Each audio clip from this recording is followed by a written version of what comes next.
You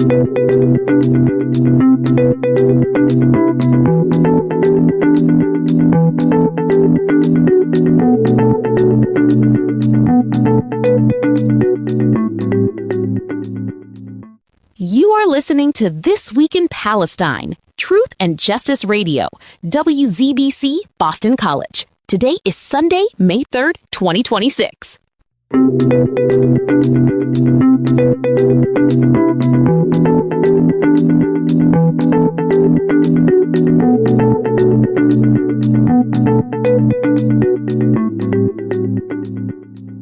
Before we step into this hour, a brief reminder for our listeners.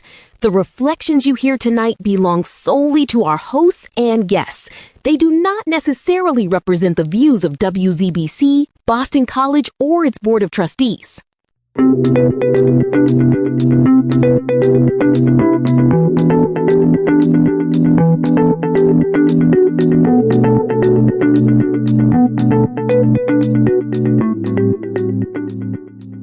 This Week in Palestine is a place where truth does not arrive quietly. It is not trimmed, softened, or shaped to comfort the powerful.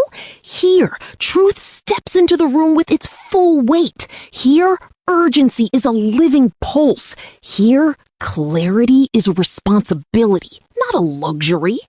And while we try to keep our focus on Palestine, on the West Bank, and on Gaza, we also bring you stories from around the world that may seem distant at first glance, yet they ripple outward and shape the lives of Palestinians and the future of Palestine in ways that cannot be ignored. Wherever you are, driving through the long stretch of night, lifting your first cup of coffee into the morning light, or sitting quietly in the stillness of your home, thank you for choosing to join us. I am your host and narrator, Arlene Russell. On this program, we do not smooth the edges of reality. We do not rewrite the story to make it easier to swallow. We do not trade honesty for comfort. This is a space where truth arrives unfiltered, where resistance is lived rather than imagined, where solidarity is not a slogan, but a legacy carried through generations. This is where the voices rising from occupied land are not faint, not isolated, not swallowed by the machinery that tries to silence them. They rise together, steady and unbroken, standing beside movements across the world that insist on dignity, justice, and liberation for all people. This hour is more than a broadcast. It is a lifeline. A thread stretching from Palestine to every corner of the globe, binding shattered homes to unbroken hope, binding devastation to determination, binding grief to a future still worth reaching for.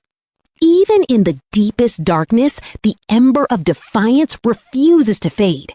Each week, we bring you reporting that cuts through distortion, analysis that refuses disguise, and reflections that center Palestinian life in all its depth, struggle, beauty, and humanity. We do not soften. We do not dilute. We speak with intention because the stakes are far too high for anything less.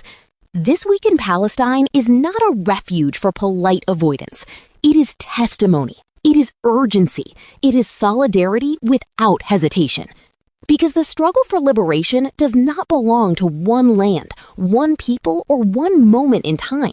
It is shared. It is global. And it is sacred.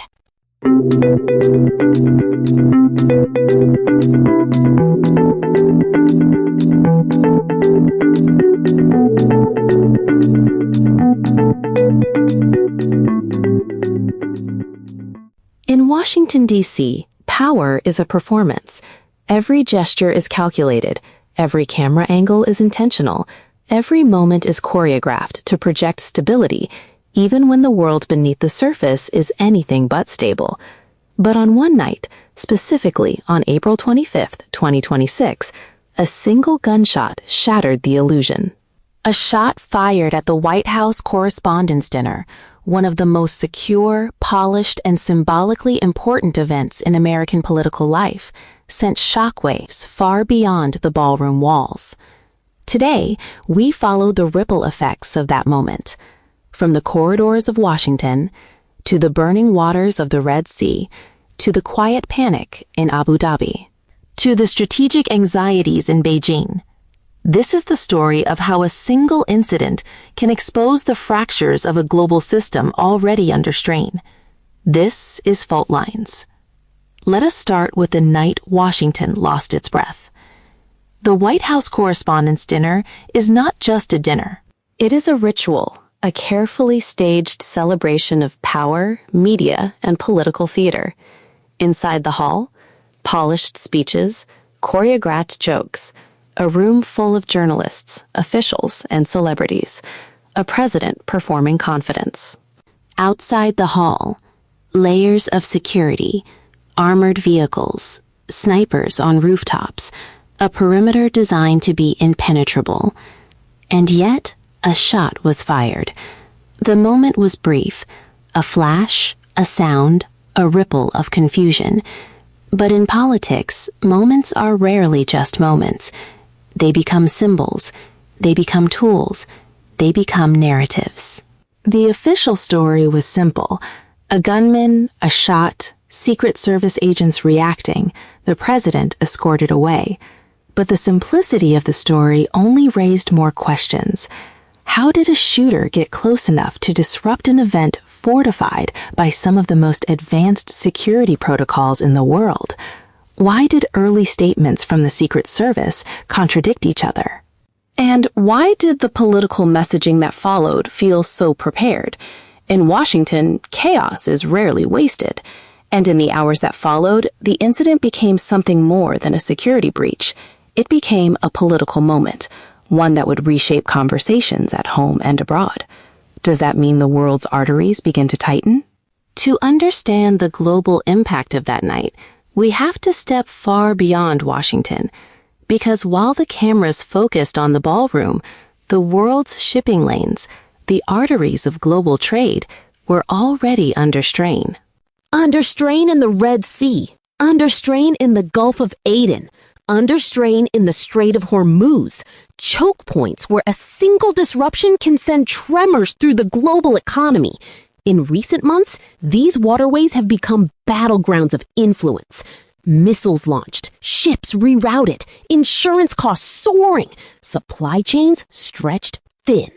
Every flare-up in the region adds days, sometimes weeks, to global shipping routes. Every delay raises prices. Every disruption feeds inflation. And when Washington appears unstable, the world reacts. Markets tighten, energy prices shift, allies hesitate, rivals test boundaries. The gunshot in Washington was not just a domestic incident. It was a signal, intentional or not, that the world's most powerful nation was distracted. And in geopolitics, distraction is opportunity. Now, the attempt on Trump, failure or optics? We return to the central question. Was the attempt on Donald Trump's life a catastrophic security failure or a moment of political optics? The documentary does not claim conspiracy. It does not claim orchestration, but it does examine the inconsistencies, the gaps in the narrative that demand scrutiny. Why was the shooter not detected earlier? Why did the Secret Service issue conflicting statements? Why did political messaging shift so quickly into themes of resilience, unity, and strength? In modern politics, perception is power. And moments of vulnerability can be transformed into moments of advantage. The incident created a surge of sympathy. It reframed political debates. It shifted media narratives. It dominated headlines for days. Whether by design or by circumstance, the event became a turning point, one that would influence decisions far beyond U.S. borders. So now, what about the sudden freeze in Pakistan? Just days before the incident, Washington was engaged in sensitive negotiations with Pakistan. Meetings were scheduled, delegations were preparing. Back-channel discussions, reportedly involving Jared Kushner, were underway. Then, without warning, everything stopped. Visits were canceled. Envoys were withdrawn. Diplomatic momentum evaporated. The timing was not coincidental. A shaken Washington becomes a cautious Washington. A cautious Washington becomes a reactive Washington. And a reactive Washington retreats from commitments it cannot fully control. Pakistan, already navigating its own internal pressures, suddenly found itself without the American engagement it had been promised. The freeze signaled something deeper, that U.S. foreign policy was entering a period of hesitation, a pause, driven not by strategy, but by uncertainty. While all this drama was unfolding, the Red Sea burned, and Abu Dhabi entered a quiet panic. While Washington dealt with its internal shock, the Red Sea was becoming a theater of escalating tension. Bab el-Mandeb, the narrow gateway between the Arabian Peninsula and the Horn of Africa, had become a flashpoint. Attacks on shipping, escalating military presence, rising insurance premiums, global rerouting of cargo. For the United Arab Emirates, the consequences were immediate and severe. Ports lost traffic, trade slowed, investors grew nervous. Billions were at stake. However, behind closed doors, Abu Dhabi began searching for a way out. And according to the analysis, that search led to a surprising door: Tehran. Quiet, discreet, unofficial channels were opened, not out of alliance, but out of necessity. The UAE needed stability. Iran had influence over the groups disrupting the waterways. And economic pressure can force even the most confident nations into unexpected conversations. This was not a public shift. It was a whispered one, a reminder that in the Middle East, survival often requires flexibility. Now, what about China's strategic nightmare? The story does not end in the Middle East. Because while the Red Sea burned, another global power was watching with growing concern: China. For Beijing, the disruptions in the Red Sea and the Gulf of Aden were not isolated events. They were warnings. China's economy depends on maritime trade, especially energy imports. And the most vulnerable point in that system is the Strait of Malacca, a narrow passage between Malaysia and Indonesia. If the United States, intentionally or not, is demonstrating the ability to pressure global shipping routes, then China sees a potential future threat. The logic is simple. If Washington can disrupt the Red Sea, it can disrupt Malacca. If it can disrupt Malacca, it can squeeze China's energy lifeline. This is Beijing's nightmare scenario, a strategic vulnerability that no military buildup can fully eliminate. And so, the gunshot in Washington becomes part of a much larger story. A story of shifting power, maritime pressure, and global recalibration. So now, think clearly about a world in reconfiguration. As our documentary draws to a close, the threads come together.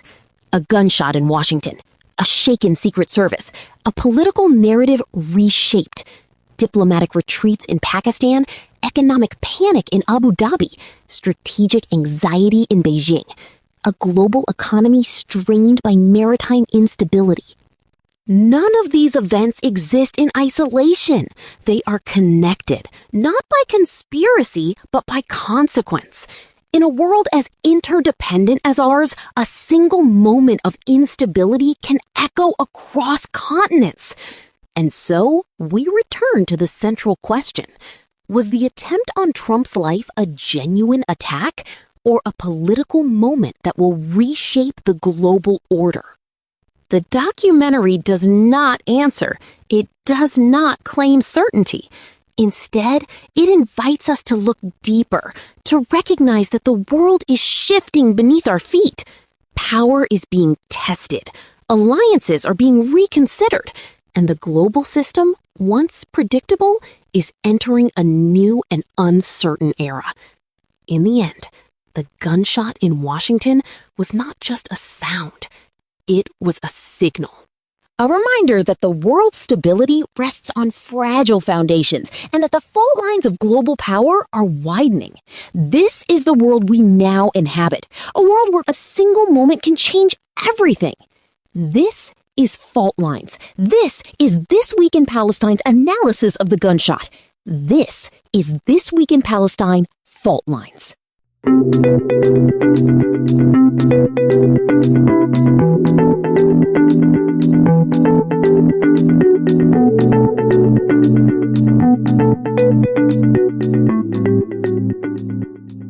Now we switch our conversation to Professor Richard J. Murphy, a British academic, chartered accountant, and political economist who served as professor of accounting practice at the University of Sheffield Management School until his retirement in 2025.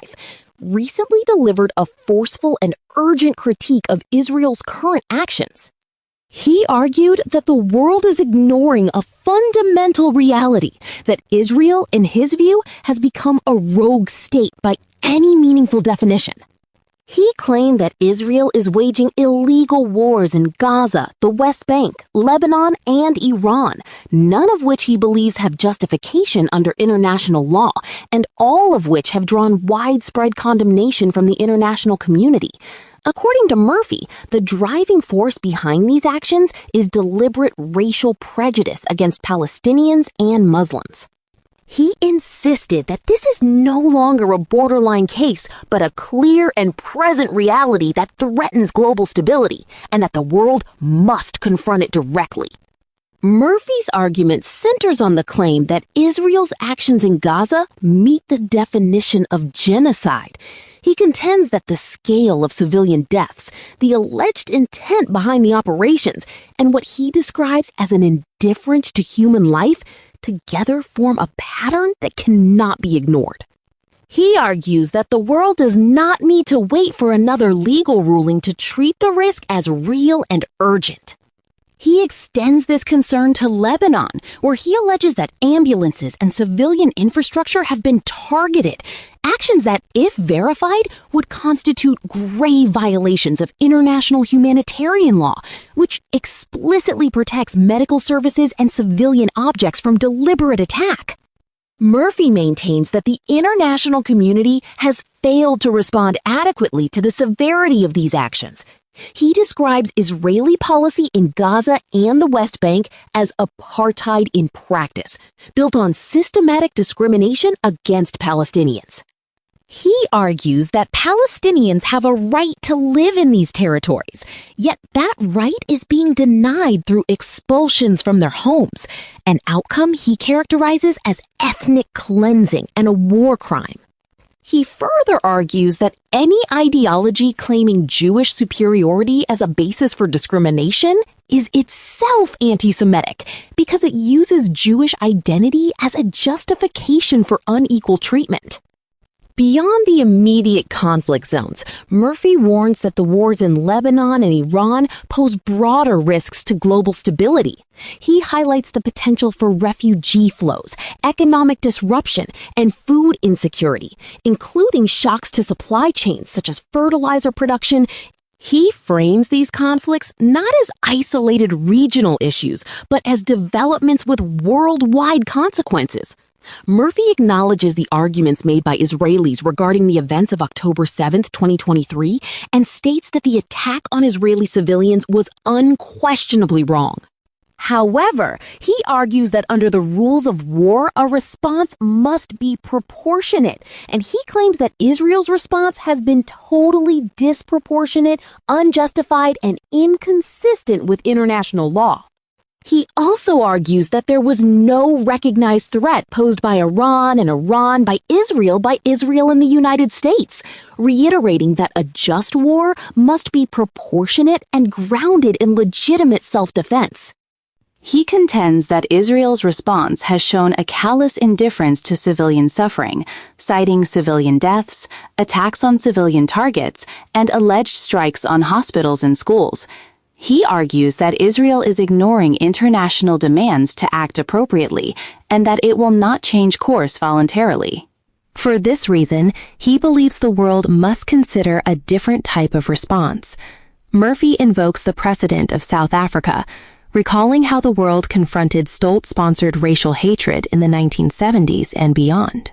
He notes that sanctions, sporting boycotts, travel restrictions, financial limitations, political isolation, and trade embargoes, combined with demands for public accountability, eventually helped bring apartheid to an end.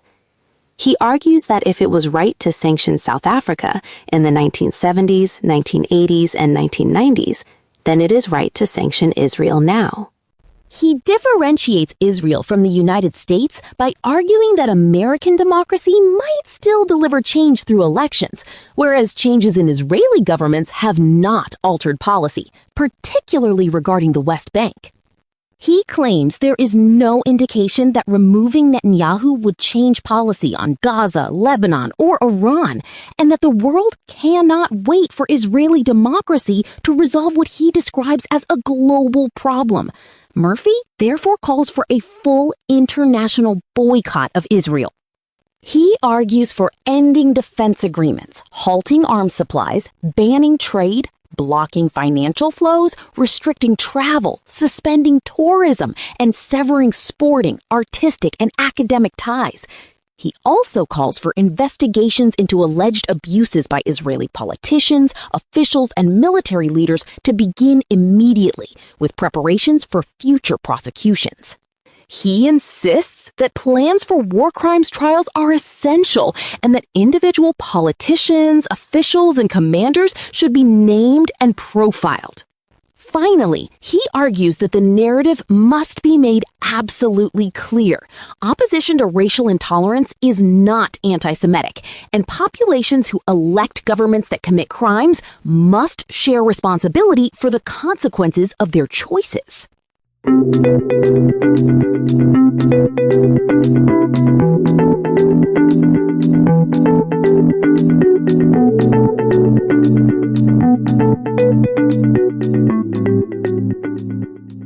Now we turn to my friend Anthony Douglas in London. Anthony, are you still there? Can you hear me? Hello, Arlene. Yes, I can hear you clearly. Hello, Anthony. Thank you for joining us. How are things in London? Thank you for inviting me. Things are not the same. People started to get angry and upset over petrol prices. Groceries are more expensive now. We do have the same issues you do, with a different administration. Also, people still getting arrested for supporting the Palestinian cause? What a mess. But listen, I requested to be in U Radio today because I have some information that we don't hear about it in our media or yours. However, it's all over the Middle East radios. Okay. Go ahead and tell us what you have. It begins with the United Arab Emirates, a country known for its strategic discipline, its careful diplomacy, and its long-standing partnerships inside OPEC. For years, the UAE has been seen as a reliable pillar within the oil alliance, a state that balances ambition with loyalty. But something unexpected happened. Something that is a shock, even a betrayal. The UAE, they say, made a move inside OPEC that caught its allies off guard. A move that signaled independence, assertiveness, and a willingness to break from the script. This move is like stab in the back, earthquake, seismic shift. And while the language is emotional, the underlying idea is simple. The UAE is no longer content to simply follow. It is charting its own course. It is prioritizing its own national interests. And in doing so, it is reshaping the internal dynamics of OPEC, a group that has relied for decades on unity, coordination, and quiet negotiation. Okay, so this isn't just about oil quotas or production targets. It's about power, influence, strategy. It's about a country deciding that the world is changing and that it must change with it. And when a country like the UAE shifts its position, the ripple effects travel far beyond the Gulf. Now about Europe, specifically to Germany. And here, Germany publicly criticized the United States in a way that felt unusually bold, unusually direct. They publicly humiliated the American authority. German officials speaking openly push back against U.S. pressure on issues like energy policy, defense spending, and strategic alignment. And he frames this as part of a broader European awakening, a moment where Europe, tired of being pulled into Washington's orbit, begins to assert its own voice. Germany, as Europe's economic engine, becomes the symbol of that shift. Okay, and now Europe signals it will no longer simply nod along. For the first time in a long time, the transatlantic bond, one of the defining alliances of the modern era, shows its stress fractures. Not from open hostility, but from a slow, unmistakable shift. Priorities changing, realities hardening, power moving, and Europe deciding it will not be pulled by the wrist forever. And then come Trump's warnings to Europe, warnings that don't just criticize, but threaten to rewrite the rules of the relationship. They echo his long-standing anger at NATO, at defense spending, at energy dependence, at what he sees as Europe's refusal to carry the weight of its own security. These are not throwaway lines. They are signals, sharp, deliberate signals that Washington is moving toward a colder, more transactional era, and that the old guarantees, the old assumptions, the old comforts may no longer survive what comes next. So Arlene, here's the bigger picture. A world in transition, where alliances that once felt permanent now feel negotiable. The UAE's move inside OPEC could rattle energy markets. Germany's public criticism could strain the transatlantic bond. And Trump's warnings could push Europe toward greater independence, or leave it more exposed. Old certainties are fading. New realities are taking shape, and power is shifting in ways no one can fully predict. And then come Trump's warnings to Europe, warnings that don't just criticize, but threaten to rewrite the rules of the relationship. They echo his long-standing anger at NATO, at defense spending, at energy dependence, at what he sees as Europe's refusal to carry the weight of its own security. These are not throwaway lines. They are signals, sharp, deliberate signals that Washington is moving toward a colder, more transactional era, and that the old guarantees, the old assumptions, the old comforts may no longer survive what comes next. In the wider sweep of global politics, what we are witnessing is not a series of isolated events, but the early tremors of a world shifting beneath its own weight. The alliances that once felt immovable now show cracks, and the assumptions that shaped decades of international order no longer hold steady. The UAE's maneuvering inside OPEC is more than a policy disagreement. It signals a recalibration of power within the energy world, one that could unsettle markets from Asia to Europe.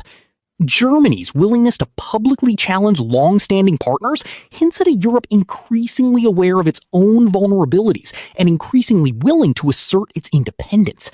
And then there is the United States, where Trump's warnings and rhetoric reverberate far beyond domestic politics, pushing European nations to reconsider their security strategies, their economic dependencies, and their place in a world where American leadership feels less predictable than ever.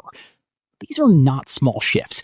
They are the early outlines of a new geopolitical landscape, one in which old certainties fade and new realities emerge, shaped by ambition, pressure, and the quiet calculations of states trying to survive the century ahead. Now look at this. Beneath the headline-level movements lies an even more complex story about how power is redistributed, how influence is negotiated, and how nations respond when the ground beneath them begins to tilt. The UAE's assertiveness challenges the traditional hierarchy within OPEC and forces larger players to rethink their leverage. Germany's criticism tests the strength of the transatlantic bond at a moment when global crises demand unity. And Europe's response to Trump's posture, whether it chooses deeper autonomy or finds itself more exposed, will shape not only its own future, but the balance of power across continents. None of this unfolds in isolation. Energy markets react, currencies shift, diplomats scramble, and the world watches as familiar structures loosen and new ones take shape in their place. We are living through a moment when the global order is being quietly rewritten, not in dramatic declarations, but in subtle moves, strategic hesitations, and decisions that ripple outward in ways no one can fully predict. The bigger picture is not chaos, but transformation, messy, uncertain, and deeply consequential. So we are living in a world that looks familiar, yet unstable. What else do you have? Now, in here, and especially in France, there is an anger on the attack of the French-born nun. If you haven't heard the story yet, a French-born nun was assaulted in Jerusalem in an incident that has shaken Christian communities across Europe and the Middle East. She was walking near King David's tomb on Mount Zion, a place where history breathes through stone, when a man ran up behind her, shoved her to the ground, and kicked her as she lay injured. A 48-year-old researcher, a woman of faith and scholarship, beaten in broad daylight in one of the holiest cities on earth. Witnesses say she was thrown onto a rock before the attacker continued kicking her. Only when bystanders intervened was she able to escape towards Zion Gate. Israeli police arrested a 36-year-old suspect shortly afterward, announcing that they were investigating the assault as a potentially racist, religiously motivated attack. The media talked about the attacker as a suspect. They didn't want to say anything about his identity, just the suspect. But for many Christian leaders in Jerusalem, this was not an isolated incident. It was part of a pattern, a rise in hostility, harassment, and violence targeting Christian clergy, pilgrims, and institutions. Archbishop Atala Hana warned that these attacks are escalating, that they reflect a growing intolerance toward Christian presence in the Holy Land. Scholars at Hebrew University echoed that concern, describing the assault as part of a troubling pattern of hostility toward Christian symbols and communities. The French consulate condemned the attack. Father Olivier Poquion, the nun's director, called it gratuitous violence, thanking those who stepped in to protect her. Israeli authorities insisted they have a zero-tolerance policy toward violence against clergy. The Ministry of Foreign Affairs called the attack shameful and reaffirmed Israel's commitment to protecting freedom of worship. But Christian leaders and human rights observers point to a different reality. Attacks on clergy and churches have been increasing, and accountability is often limited or short-lived. And then came the moment that pushed this story into the center of a global debate. It's when Netanyahu said, Israel is the only place in the Middle East where Christians are safe, where they can practice their religion freely. It is a message Netanyahu has repeated for years, that Israel is a sanctuary for Christians, a place of protection, a haven of religious freedom. It is a message aimed at Western audiences, especially in Europe and the United States, where Christian solidarity carries political weight. But Professor Richard J. Murphy, the British academic, chartered accountant, and political economist, says this narrative collapses under the weight of evidence. Murphy argues that Netanyahu's claim is contradicted not only by the attack on the French nun, but by a long and growing list of incidents: harassment of priests, spitting on clergy, vandalism of churches, desecration of Christian symbols, and the emboldening of extremist groups who see Christian presence as a threat. Murphy says that what happened to the nun is not an aberration. It is a symptom. He argues that Israel's political leadership has allowed, tolerated, or failed to confront a culture of hostility toward Christian communities, especially in Jerusalem. And he says that Netanyahu's repeated assurances of safety are part of a political narrative designed to mask the reality on the ground. To understand the depth of Murphy's argument, we need to step back. He has already accused Israel of acting as a rogue state, waging illegal wars in Gaza, the West Bank, Lebanon, and Iran. He has argued that the scale of civilian deaths in Gaza meets the definition of genocide. He has described Israeli policy in the West Bank as apartheid in practice, built on systematic discrimination. And he has said that expulsions of Palestinians from their homes amount to ethnic cleansing. For Murphy, the attack on the nun is part of the same pattern, a pattern of racial and religious intolerance that he believes the Israeli state has failed to confront. He argues that Netanyahu's claim that Christians are safe in Israel is not simply misleading. It is part of a broader attempt to present Israel as a beacon of democracy and religious freedom while ignoring the lived experiences of those on the ground. In recent years, Christian clergy have reported being spat on, shoved, cursed at, and harassed by extremist settlers and ultra-nationalist groups. Churches have been vandalized, crosses smashed, icons defaced, cemeteries desecrated, pilgrims intimidated. You remember that case where 2 Israeli soldiers were dismissed after smashing a statue of Jesus in southern Lebanon? In another, a Christian cemetery was vandalized, headstones toppled, and crosses broken. Church leaders say these incidents are becoming more frequent and more brazen. Murphy argues that these acts are not random. They are part of a climate of impunity where extremist hostility toward Christians is tolerated, minimized, or dismissed. And he says that Netanyahu's statements that Christians are safe, that they can practice freely, are designed to obscure this reality.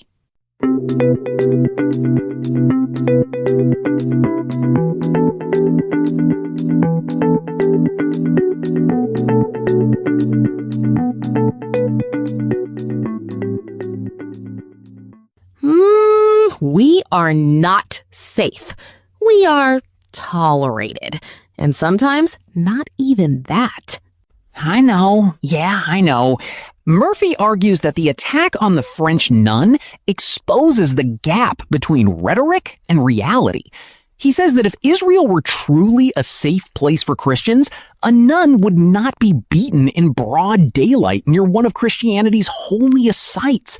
He says that if Christians could practice freely, churches would not be vandalized, clergy would not be harassed, and Christian symbols would not be desecrated. And he argues that Netanyahu's narrative, that Israel is a sanctuary for Christians, is part of a political strategy aimed at Western audiences, not a reflection of conditions on the ground. But Murphy goes further.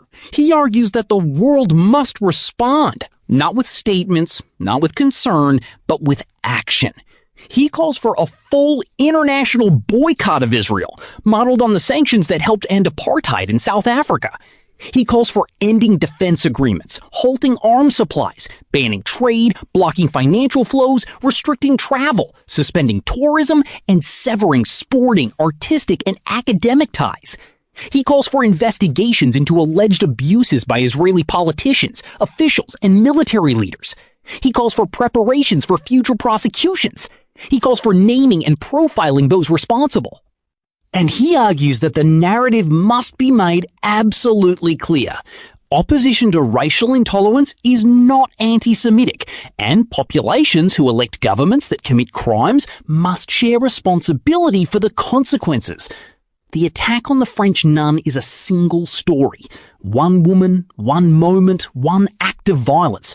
But in Murphy's argument, it is also something larger. A symbol, a warning, a crack in the narrative. A reminder that what he said from a podium does not always match what happens in the streets. And for Christians in Jerusalem, and for those watching from France, from Europe, from around the world, the question now is not only what happened to this nun, but what it reveals about the place she was attacked and the promises made about her safety. Anthony, thank you for your coverage. Sorry we are running out of time. No problem. Thank you for inviting me.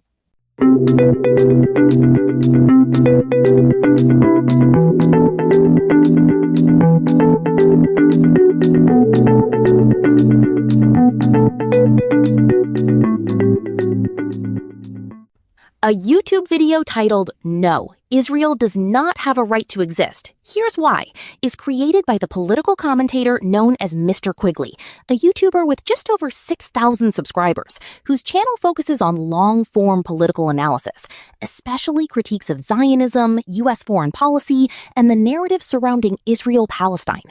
In this video, he argues that the phrase Israel's right to exist is not a legal concept, but a rhetorical device used to shut down debate, and he breaks down the common arguments used to defend it, including ancestral homeland claims, the idea that Israel was created as a necessary refuge for Jews, the desert to bloom myth, and the claim that Palestinians chose terrorism. He also challenges the notion that states, not people, have inherent rights under international law, referencing the work of UN Special Rapporteur Francesca Albanese and other legal scholars who argue that only peoples have the right to self-determination. Throughout the video, he emphasizes that his critique is directed at state policy and political ideology, not at Jewish people, and he repeatedly rejects anti-Semitism. His style is direct, confrontational, and structured, with chapter markers that guide viewers through each argument. The broader YouTube landscape around this topic includes creators like Michael Delaney, who analyzes the legal framing of the right to exist question, and journalist Mehdi Hassan, who describes the phrase as a political trap designed to delegitimize criticism.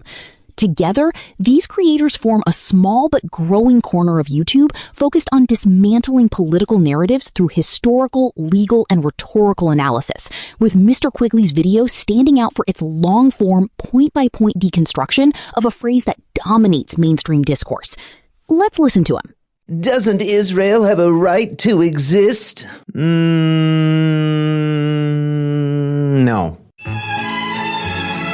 Wait.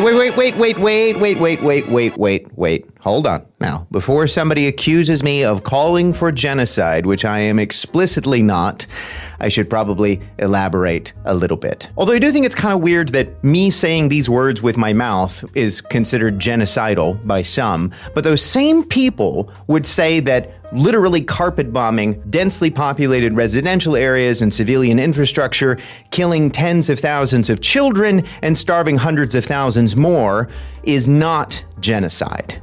Genocide? Not genocide. Genocide? Not genocide. Get it? Yeah, me neither. Anyway, moving on. When people ask me this question, doesn't Israel have a right to exist? My initial reaction is to say, how did you get into my house? No, see, this is my house now. It was promised to me 3,000 years ago. According to who? Well, according to this book. Well, who wrote the book?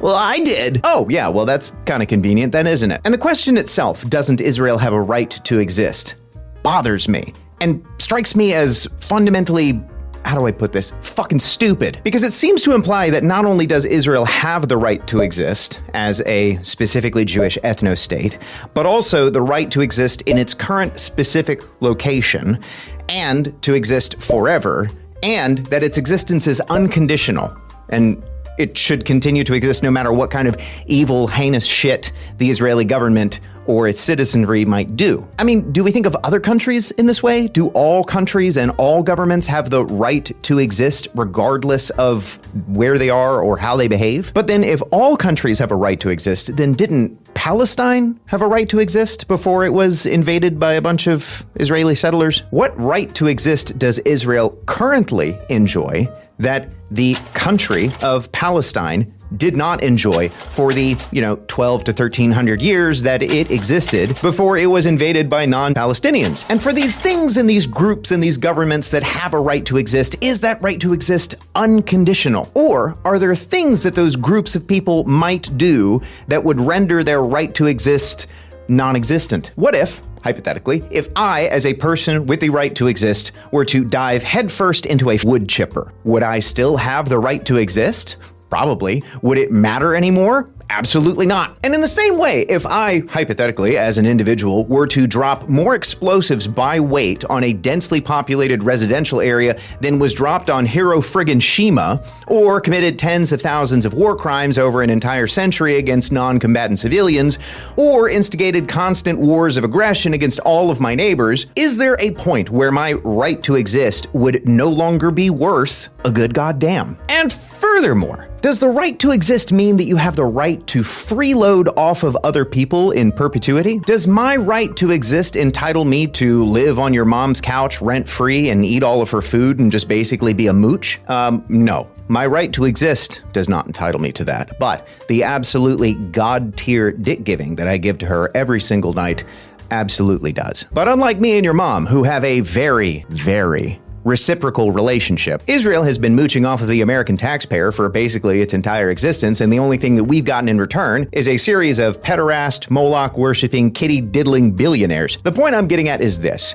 The question of whether or not Israel has a right to exist is ignorant at best and disingenuous at worst. It smacks of Israeli exceptionalism and Jewish supremacy. And let me tell you, brother, I have had just about enough of both of those things. Thank you very much. So for the duration of this video, I am going to respond in no particular order to some of the more common arguments that I hear in favor of Israel's right to exist, so that you and I might be in a better position to respond the next time we hear that kind of thing. And to kick things off, I'd like to start with one of the least controversial arguments in favor of Israel's right to exist. Israel has a right to exist because of the Holocaust. Couldn't give a shit. Couldn't give a single goddamn solitary shit about the Holocaust anymore. Whatever goodwill the Jewish people were entitled to as a consequence of being victimized by the Holocaust is completely gone at this point, as far as I'm concerned. You were handed a blank friggin' check, and you squandered it. No more, okay? No more. Not after Gaza, not after Afghanistan, or Iraq, or all of the other Middle East wars that you have lied us into. Not after JFK, not after Rabbi Shmuley and his weird pubic hair beard and his constant whining and his incestual sex toy fetish thing with his daughter. Whatever's going on there, I don't want to know. No more, okay? You're done. You're cut off. The Holocaust gravy train has left the station. And that assumes, by the way, that everything I've ever been told about the Holocaust is completely 100% true, which, like, look, I wasn't there, okay? I don't know what happened. I'm pretty sure that something happened.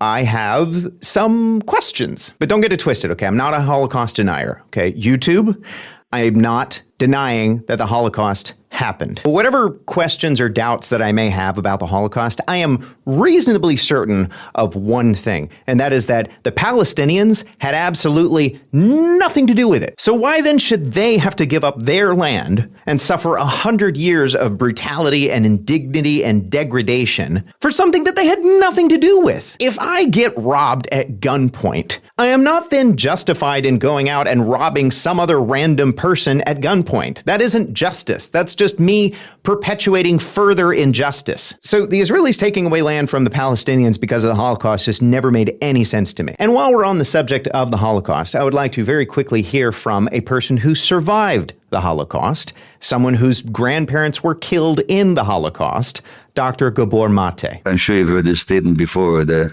Hebrew word for the Holocaust is Shoah.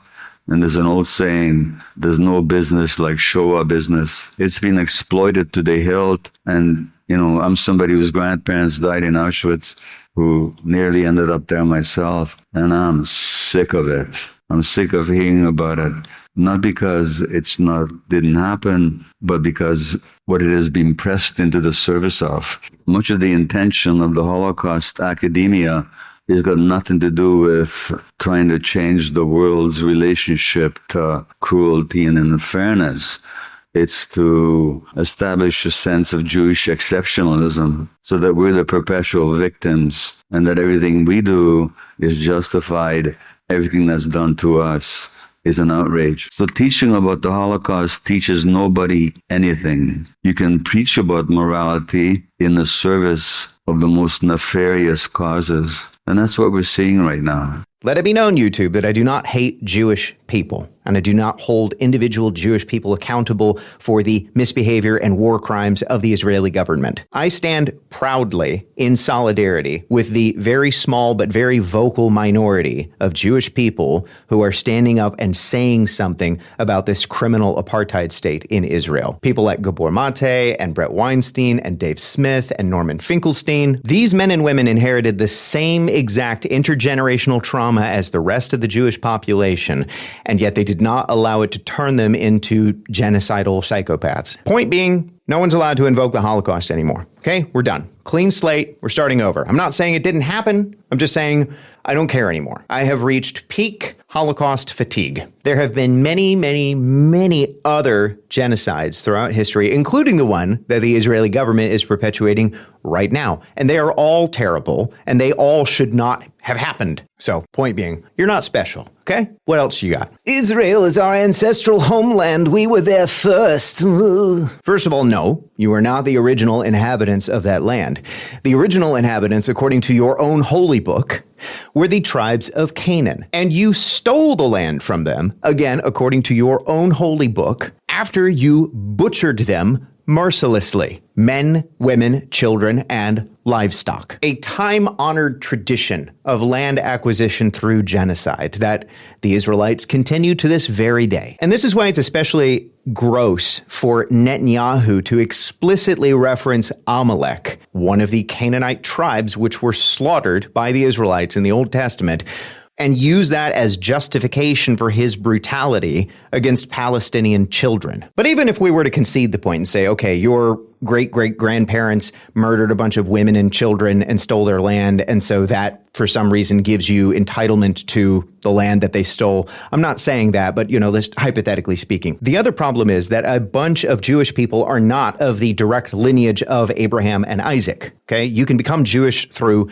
marriage. You can become Jewish through conversion. So even if we were to say that some of you have some claim to that land based on bloodline lineage, which, again, I am not saying, that claim would certainly not extend to anyone who joined the Tiny Hat Club through conversion. Which brings me to Ivanka Trump. Ivanka Trump converted to Orthodox Judaism in 2009 before her marriage to Jared Kushner, and is of Czech and German descent. I would say that she doesn't have any Jew in her at all, but she does get about 2.5 inches every now and again whenever Jared can take a break from drinking the blood of innocent Gazan children from a golden chalice. But regardless of her ethnicity, she is officially recognized as Jewish by the rabbinic authority in Israel. My favorite part of this is that apparently the chief rabbis of Israel had to change the standards by which people are considered Jewish in order for Ivanka specifically to qualify. But qualified she is, apparently. Which means if there was a dispute over land in Palestine between Ivanka Trump, this absolute Aryan master race of a blonde woman with absolutely no Semitic lineage whatsoever, and any average Palestinian who can trace their bloodline in Palestine back for 1,300 years, well, according to Israel, that contest would go to Ivanka Trump, hands down. Which, pardon my French, is really f***ing stupid. But Israel needs that land so that Jewish people have a place to be safe. This one is by far the most clinically insane, batshit, bug nuts, crazy argument of all of them. So let me get this straight. You needed a place for the Jewish people to be safe, somewhere where they would not be an oppressed minority among other people, right? And out of everywhere on the entire planet, you picked a piece of land that already had 1.3 million Muslims living in it, and that was surrounded by 40 to 50 million other Muslims in the greater Middle East. And then you decided to spend the next 100 years killing, torturing, raping, and humiliating every Muslim that you could get your grubby little fingers on. And this was your plan to keep the Jewish people safe? This is like deciding to take your family on a picnic in the middle of an active minefield. It would have been safer to build Israel on the bottom of the ocean or the surface of the goddamn sun, rather than in the middle of millions of ideologically aligned people that you decided to mistreat and abuse for decades. Even if I were to concede that Jewish people, whoever or whatever they are, have the right to establish their own country, which I don't necessarily concede, it is obvious and self-evident at this point that having that homeland in Palestine is not safe. It is the opposite of safe. It is anti-safe. And it's not only unsafe for the Jewish people that are living there, but because of this constant brutality and war crimes and evil that has been perpetuated there, it has generated a great deal of very understandable animosity towards the other Jewish people around the planet, including, again, the very vocal minority of Jewish people who are anti-Zionist and who have been speaking out against Israeli war crimes for many years. I guess what I'm trying to say is that the idea that the Jewish homeland being where it is, making Jewish people safe, has absolutely no foundation whatsoever in reality land. And if someone chooses to shoot themselves in the foot with a nail gun over and over and over again, there's only so much sympathy that I can have for you. At some point, I have to stop caring. And I'm kind of there, and I've kind of been there for a while now. Anyway, what else you got? Palestine was just a desert before the Israelis got there. Ooh. So this one gets packaged up as the Jewish people made better use of the land in Palestine than the Palestinians did, and so they were therefore justified in stealing it. Israelis like to build and Arabs like to bomb, right? Or no, what's the other one? It's a land without a people for a people without a land. Right? Well, first of all, Palestine was not a land without a people. There were 1.3 million Palestinians living there before the Nakba. And Palestine had a rich and beautiful culture before being colonized, as expertly captured by one of the Arab world's first prominent photographers, Khalil Rad. By the way, highly recommend you look him up. I'm going to show a handful of his pictures here, but there are way, way more, and they're all beautiful. And second of all, it may be true that Palestine was not a wealthy country before being colonized, but on the other hand, they didn't have Baron Edmund de friggin' Rothschild and the Jewish National Fund dumping boatloads of money into developing their infrastructure. I bet if they had that kind of money to play with, they could have done some cool stuff with it. But regardless, this line of reasoning implies that if you can make better use of somebody else's property, you are justified in stealing it, which is the textbook foundation of colonialism. This way of thinking dates back to John Locke in the late 1600s in his Second Treatise of Government, which argued that land that isn't actively being used or developed in some European agricultural or industrial sense is not actually owned by anybody and is eligible to be taken over and occupied by whoever is willing to work on it. This informed the legal doctrine of terra nullius, which was the primary legal mechanism used to justify the British colonization of Australia, as well as the colonization of America and the genocide of the indigenous peoples of both of those continents. In more common terms, let me put it to you this way. If your family owned 10 acres of land that you weren't maybe doing a whole lot with, you weren't actively developing it for any industrial purposes, would Sam Altman be justified in kicking you off of that land and stealing it to build an OpenAI data center? Or how about this? If you drive to work every morning by yourself in a 4-seater sedan, would a family of 4 be justified in stealing it from you at gunpoint because, technically speaking, they can use it more efficiently? Obviously not. In either case, the efficiency with which a piece of property is being used has absolutely nothing to do with the legitimacy of property rights, or at least it shouldn't. We left that way of thinking behind a long time ago in terms of colonizing by force.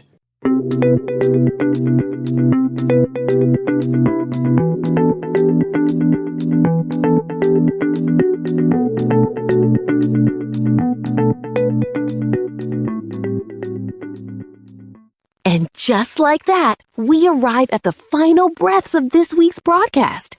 As you step back into your day, may you carry with you the questions that refuse to be buried, the courage that refuses to dim, and the curiosity that keeps truth alive in a world that so often tries to smother it. I'm Arlene Russell, your host and narrator. Sharing this hour with you has been an honor, an hour rooted in clarity, dignity, and a solidarity that does not disappear when the headlines shift or the cameras look away.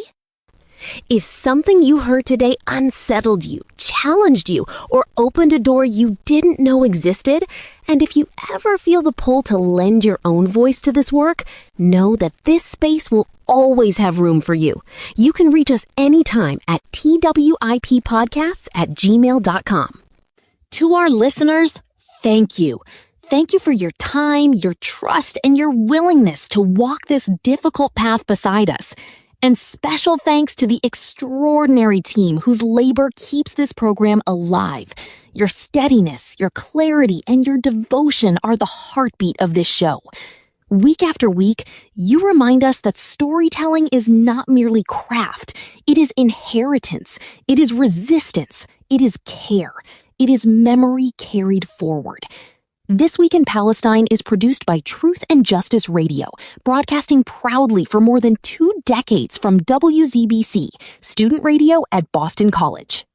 If you missed any part of today's program, you can find us on YouTube, Apple Podcasts, Spotify, Amazon Music, Podcast Index, iHeartRadio, Podcast Addict, Pocket Casts, Deezer, Listen Notes, Overcast, Castro, Podchaser, Castbox, Player FM, Good Pods, and True Fans. You can also explore our full archive on radio4all.net and archive.org. Just search This Week in Palestine or TWIP and look for the image of the little girl raising her hands in the victory sign. We're also featured on Million Podcasts, a platform uplifting Arab American creators and helping listeners discover new voices. Visit www.millionpodcasts.com to explore their growing library, including ours. Thank you for being here. Thank you for listening. We'll return next week. Until then, take care, stay grounded, stay steadfast. This is This Week in Palestine. This is occupied land. This is Palestine. And the call for freedom continues. Free Palestine from the river to the sea. Falastin Horra.